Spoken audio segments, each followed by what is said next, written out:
Bonjour à tous. Les régionalistes menacent-ils l'unité nationale? C'est la thèse que défend un universitaire, Benjamin Morel, dans un livre qu'il vient de faire paraître, La France en miettes, avec un sous-titre très explicite, Régionalisme, l'autre séparatisme. L'autre séparatisme, j'imagine qu'il fait allusion à l'islamisme, donc vous voyez à ses yeux quelle est la gravité du danger.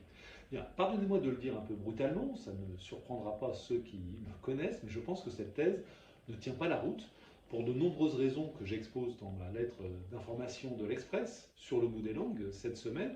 Je vais ici, sur cette vidéo, n'en donner que trois. La première erreur de Benjamin Morel, c'est qu'il généralise un courant qui a existé, qui existe encore, mais qui est minoritaire. Prenons par exemple la Corse. C'est sans doute là que les indépendantistes régionalistes sont les plus nombreux en métropole. Ils ont un dirigeant qui s'appelle Jean-Guy Talamoni, qui a présenté une liste aux dernières élections régionales. Savez-vous quel score cette liste a obtenu? 4%. 4% en Corse. Les régionalistes sont plus nombreux en Corse, mais ils ne sont pas indépendantistes. Ils sont menés par Gilles Simeoni, qui réclame simplement un peu plus d'autonomie pour gérer des affaires locales, comme c'est le cas d'ailleurs dans la plupart des îles de la Méditerranée. Il n'est pas indépendantiste. Gilles Simeoni, il souhaite rester dans la République. C'est la Corse. Allez ailleurs. J'étais il y a peu de temps de cela à Tulle, où j'ai rencontré des défenseurs du Limousin, de l'Occitan dans sa version limousine. Avez-vous jamais entendu parler du Front National de Libération du Limousin?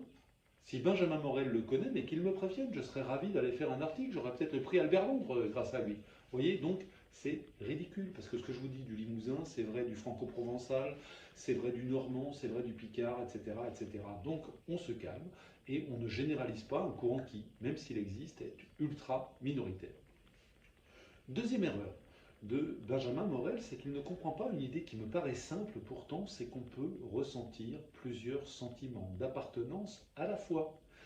Moi-même, vous l'avez peut-être un tout petit peu compris, je me sens un peu béarnais, voilà, mais je me sens aussi français, et je me sens aussi européen, et je me sens aussi citoyen du monde. La seule chose que je réclame, ça n'est pas l'indépendance du Béarn, c'est de pouvoir conserver la culture de ma famille maternelle et de ma région. C'est tout. Mais je souhaite rester français. Voilà, donc on se calme, Benjamin Morel, et on peut être plusieurs choses à la fois. C'est tout simple à comprendre. Troisième erreur de Benjamin Morel, c'est que visiblement il ne connaît pas l'histoire de notre pays. La France, depuis son origine, est un pays où on parle plusieurs langues.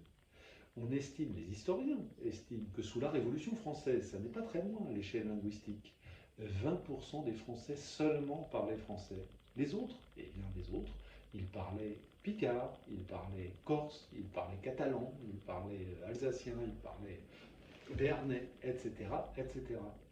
Et ce multilinguisme, Benjamin Morel, il n'a jamais empêché la France d'exister, j'irai même plus loin.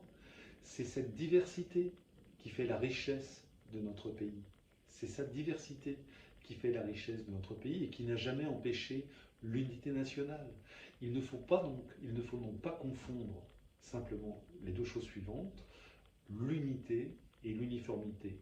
L'unité, oui, très bien, l'uniformité, non, c'est une catastrophe, surtout dans le domaine culturel.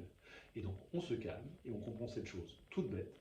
La France peut être un pays politiquement uni et culturellement divers, non seulement elle le peut, mais elle l'a toujours été. Voilà, plus de détails, comme d'habitude, sur la version écrite de ma lettre d'information sur le bout des langues.